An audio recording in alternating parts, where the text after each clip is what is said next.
দিনের উপর অটল থাকার তৌফিক দান করে সকলে বলি আমিন।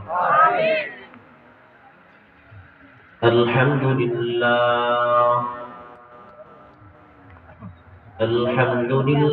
الذي جعل الشمس والقمر بحسبان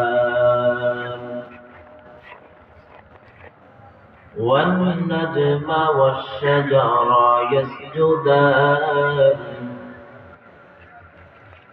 وفضل زمانا على زمان كما فضل مكانا على مكان وإنسانا على إنسان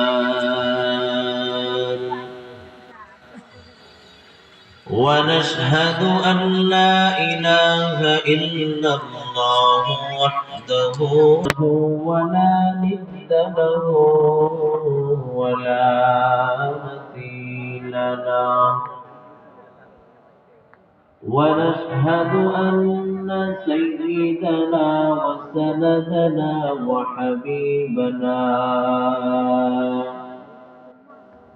وحبيب ربنا وطبيبنا وطبيب قلوبنا ومولانا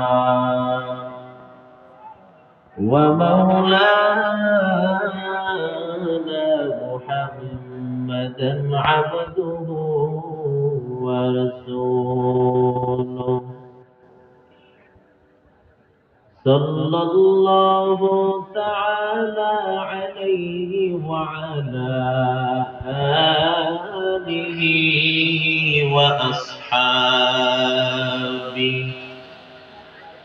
وبارك وسلم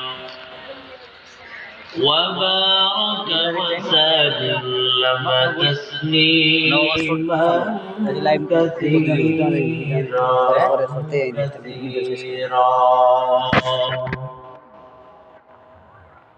الذي أرسله الله تعالى بالحق بشيرا ونذيرا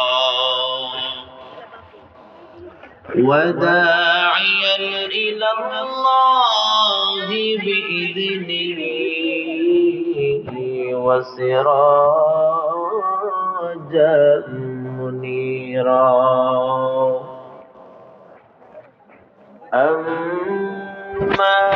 তাহলে দর্শক, আপনাদের সামনে আমি সংক্ষিপ্ত শরীফুল ইসলাম আশরাফী সাহেবের বক্তব্য আপনাদের সামনে উল্লেখ করলাম। আপনারা যারা দেখছেন এবং দেখবেন সবাই ভিডিওতে কমেন্ট করবেন। আমাদের শরীফুল ইসলাম আশরাফী হুজুরের বক্তব্য আপনাদের কেউ ভালো লাগে থাকে তাহলে আপনি আমার কমেন্ট বক্সে আপনি জানাবেন। দর্শক মন্ডলী, আপনার কাছে আমার এই অনুরোধ, আপনারা যারা শুনবেন এবং দেখবেন আমার এই ভিডিওতে আপনারা একটু কমেন্ট করবেন এবং লাইক করবেন। আসসালামু আলাইকুম ওয়া রাহমাতুল্লাহি ওয়া বারাকাতুহু।